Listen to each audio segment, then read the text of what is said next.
Hi everyone, welcome to week 8. It is October 26th and we are moving through the semester, almost done with the month of October. So here we go. I just wanted to check in, talk about last week and a little bit about what's coming up this week.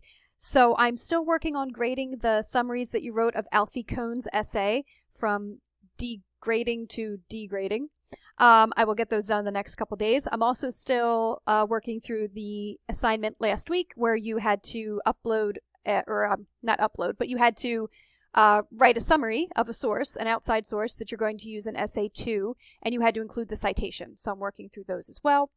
And in this video, I think I'll quickly just show how to write a citation for a work in an anthology, which is what our book is, Acting Out Culture. It's a collection of essays, so that's an anthology. We also had this bi-weekly Zoom survey. I set it up like a quiz. So if you did it, it was anonymous, but Canvas knew that you did it, and so you got the points if you did it. So 43% of respondents saying Monday is the preference, so we will move forward with Monday. In terms of time, actually the highest, ignore that, I don't know why it says that's correct, the 11 respondents, or 48% of students wanting it in the early afternoon, so from 12 to 2, so we will stick with that. And 70% of respondents indicating that you would take advantage of at least one of these sessions, so that's great. I mean, that's clearly over the majority. So what we will do is we will not start today.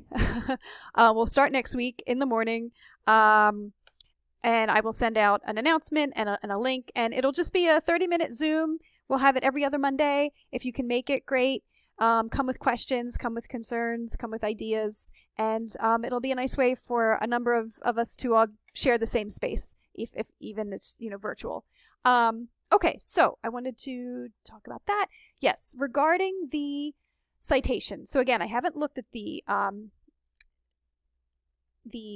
citations that you submitted for the assignment, for this assignment here, this citation summary. But I wanted to direct everyone's attention to the Purdue OWL, OWL.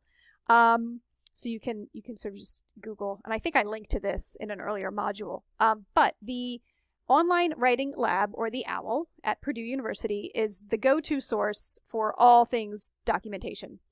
They do MLA, they do APA, they do Chicago. Every academic citation style they cover.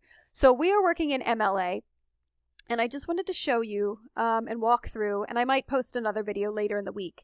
But what we're working with here is an anthology or a collection, right? So Acting Out Culture, I think it's looking at my little screenshot of myself. Acting Out Culture is a collection of essays that were published elsewhere initially. They were in magazines, they were maybe excerpts from books, they were from newspapers, etc. So James Miller, right, our editor, compiled them into an anthology or a collection. So when you're citing on your works cited page, because Essay 2 does require a works cited page, this is the format that you follow. This is the guide. You can use a citation generator. That's fine. I don't have a problem with that. But it's also good to just know what it should look like as well. Okay. So we have some examples here. None of them are from our book, but you can see, so say you were using Matthew Crawford, The Case for Working with Your Hands. So your citation would follow Crawford, comma, Matthew, period. The Case for Working with Your Hands, period, and note that the title of the essay goes in quotation marks.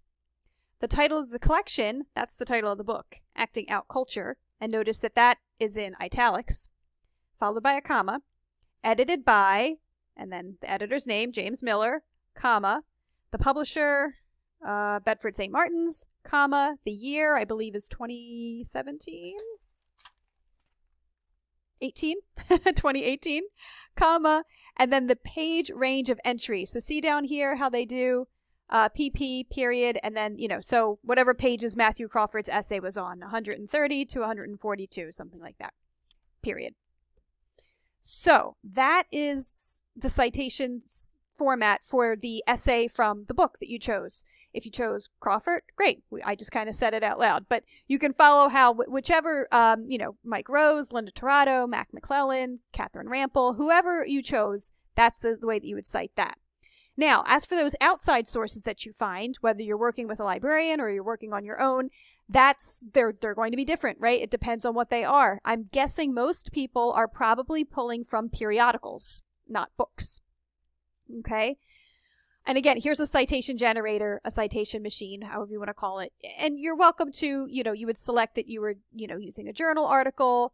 To be honest, I've never used this one, so I'm not going to speak for its accuracy. But I know they exist. I know students use them.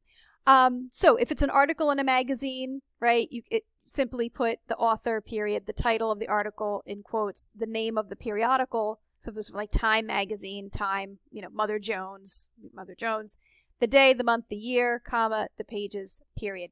So it's all these little like nitty gritty like commas and periods. Where does all that go? And on the one hand, you might say like, well, why does any of this really matter? I mean, in the grand scheme of things, it doesn't. Right? But in academia, there are conventions that we follow, whether you're using whatever discipline you're in. MLA is for the humanities, and English classes tend to be humanities courses, so we're using MLA. And it's simply a matter of keeping things organized, right? If you imagine how many papers, you think are from scholarly journals are written and published annually, or conference papers, there are hundreds of conferences every year, thousands probably, really, when you start talking about all the different disciplines. In the humanities alone, there are hundreds. So it's sort of like a roadmap. It's a set of agreed upon conventions. And now you're in this field, right? You might not be English majors. You might not even be humanities, going into a profession outside of humanities. But you're in this class now, and you're a scholar and you're a writer, and so we're going to follow these conventions. So. I know it's a bit dry. It's certainly not very exciting. But once you just do a couple, it really does become kind of rote, and it's and it is essential within this world, at least. Outside of the world, no, probably doesn't matter that much. So let's see. So hopefully that was helpful. What else? What are we doing this week? Okay, yes. So midterm exam. It's 2 hours. It is not timed. The final will be timed.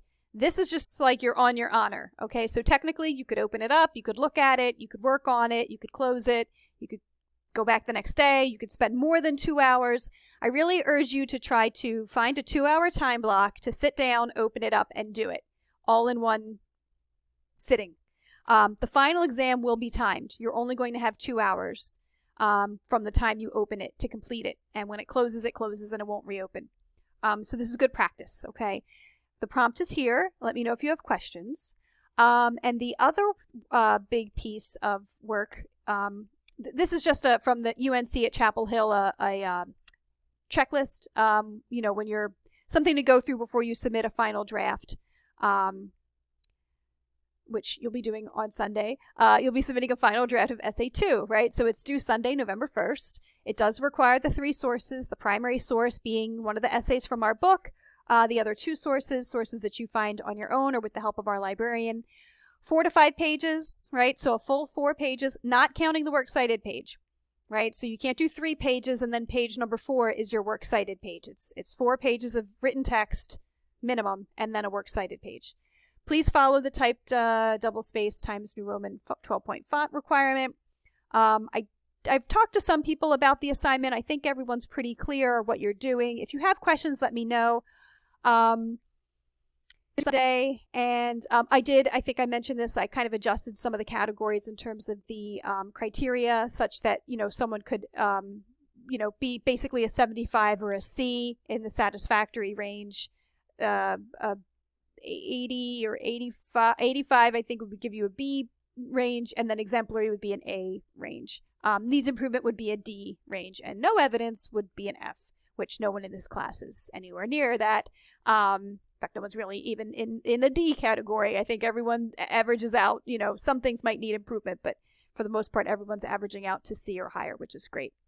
Okay, I think that's it. If you have any questions, let me know. I will send out, like I said, the information about the Zoom, the bi-weekly class Zoom, which will be on Monday, next Monday. So I'll send that out. Look for that later in the week. And just email me if you have any questions. Hang in there. And yeah, have a good week. Okay, bye-bye.